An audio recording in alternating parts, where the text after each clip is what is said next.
असली आजादी किस चीज से चाहिए उनको समझ में आ गया। देखिए, अरविंद जेल में जाने से पहले स्वाधीनता संग्राम के नायक थे। मैं मजाक में कहता हूँ कई बार कि जेल गए वहां ज्ञान प्राप्त हो गया, ये तो हंसी मजाक की बात है। वो जेल में गए, एक आध साल रहे। भगवान ना करे किसी को जेल जाना पड़े, लेकिन अगर भगवान के न करने के बाद भी जाना पड़ ही जाए, तो जेल किसी व्यक्ति के व्यक्तित्व में पैराडाइम शिफ्ट का बहुत बड़ा आधार बनता है। बहुत ही बड़ा आधार बनता है। मतलब इतना अच्छा आधार बनता है, लेकिन उसके बाद भी हम कामना नहीं करेंगे कोई जेल जाए, क्योंकि जेल की जिंदगी बहुत खराब होती है। कामना नहीं कर सकते, लेकिन दुर्भाग्य से किसी को जाना पड़ ही जाए तो उसका सदुपयोग करना चाहिए। जैसे मैंने एक एग्जांपल आपको दिया होगा, रूस का एक व्यक्ति, रशिया का एक व्यक्ति, जो वहां का मुकेश अंबानी था, समझ लीजिए। करीब 4-5 साल पहले की बात है। कुछ ऐसा हुआ कि उसको जालसाजी के आरोप में गिरफ्तार किया गया, जेल में डाला गया। तो बाजार में हड़कंप मच गया, शेयर्स नीचे आ गए, नेटवर्थ खत्म होने लगी उसकी। होते होते दिवालिया हो गया, एकदम दिवालिया। दिवालिया का मतलब जिसका दिवाला निकल गया हो, मतलब दिवालिया मतलब खत्म। अब वो उधार चुकाने की हालत में नहीं है, जेल में है, दिवालिया है।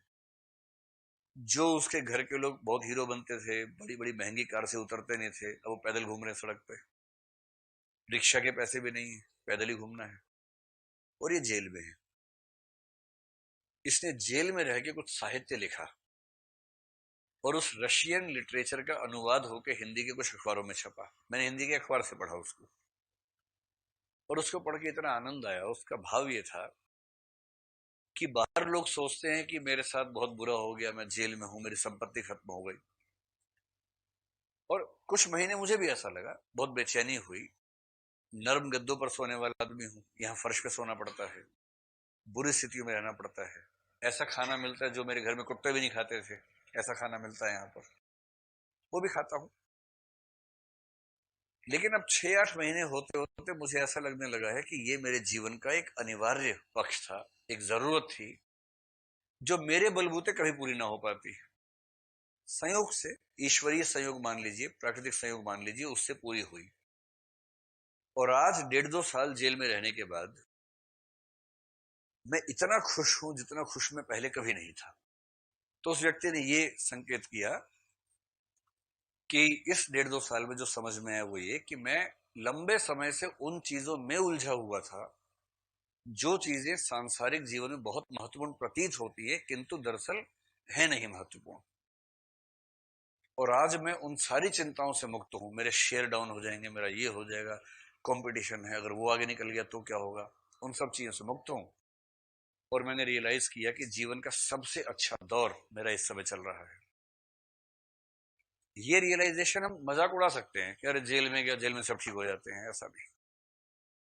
एक तो जेल भारत की नहीं है, रशिया की है। तो भारत की जेल अलग टाइप की होती है, विकसित देशों की जेल अलग टाइप की होती है। वहां जिंदगी उतनी खराब नहीं होती जितनी यहाँ खराब होती है। अरविंद जेल में गए, 1-1.5 साल वहां रहे। तो कई बार ऐसा होता है कि आपको जब एकांत मिलता है, ऐसा बाध्यकारी एकांत की चाह के भी झुंड में नहीं जा सकते, समूह में नहीं जा सकते, अकेले ही रहना है।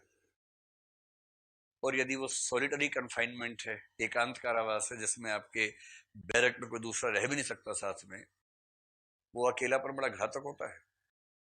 लेकिन वही ये दर्शन में कहते हैं कि सारी यात्रा अकेलेपन से एकांत की यात्रा है, लोनलीनेस से सॉलिट्यूड की यात्रा है। अगर आपको एकांत का महत्व समझ में आ गया, एकांत का मतलब है अपने अपनी कंपनी में आ जाना। अकेलेपन का मतलब है अकेले हैं, बेचैन हैं, बोर हो रहे हैं, कोई दूसरा मिल नहीं रहा। और एकांत का मतलब है कि दूसरे की जरूरत खत्म हो जाना, आप अपनी ही कंपनी को इतना एंजॉय करने लगे कि आपको उसी में रस मिलने लग गया। अब कोई व्यक्ति जेल में है, संपर्क खत्म हो गया, वो सारी चिंताएं चाह के भी नहीं कर सकता जो बाहर करनी थी उसको। नौकरी चाकरी, बेटी की शादी कैसे होगी, बेटा कैसे पढ़ेगा, कर ही नहीं सकता कुछ। जब कर ही नहीं सकता तो 4 दिन 8 दिन के बाद क्या सोचेगा, अरे अब ठीक है, जो होगा सो होगा। और फिर 10-20 दिन के बाद उस समझ में आता है कि बस फुर्सत का क्या करूं। फिर चिंतन मनन मंथन शुरू होता है। और उस चिंतन मनन में अरविंद को समझ में आया कि राष्ट्रीय स्वाधीनता संग्राम अच्छी बात है, पर ऐसा ही मामला है, बहुत छोटी, बहुत अधूरी बात है। असली उद्देश्य तो ये है कि मानव मात्र या मानव मात्र ही क्यों, प्राणी मात्र को, और वो तो प्राणी मात्र की बात भी नहीं कर रहे हैं, वो जड़ और चेतन को साथ लेके चलना चाह रहे हैं। इस संपूर्ण समष्टि को इसके उन्नत स्वरूप तक पहुंचाने के प्रयत्न में मेरी भूमिका क्या हो, ये दर्शन लिखा उन्होंने। इस दर्शन का नाम इंटीग्रल ह्यूमनिज्म उन्होंने रखा, पूर्ण मानववाद रखा, या इंटीग्रल, कहीं कहीं उसको योग भी कह देते हैं, पूर्ण योग भी कहते हैं कहीं कहीं, उस तरह से रखा। यही प्रसाद का माइंडसेट है। आजादी की लड़ाई है, आजाद होना है, एकदम ठीक है, लेकिन जीवन का उद्देश्य इतना ही नहीं है कि देश आजाद हो जाए, ये बहुत छोटी बात हो जाएगी। जीवन का उद्देश्य उससे कहीं बड़ा है, और जीवन का उद्देश्य एक एक व्यक्ति का भाव मुक्त होना है।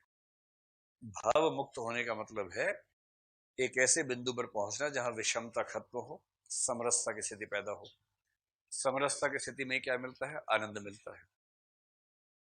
इस दर्शन को बहुत दिनों से नाटकों में छिटपुट छिटपुट तरीके से लिख रहे थे।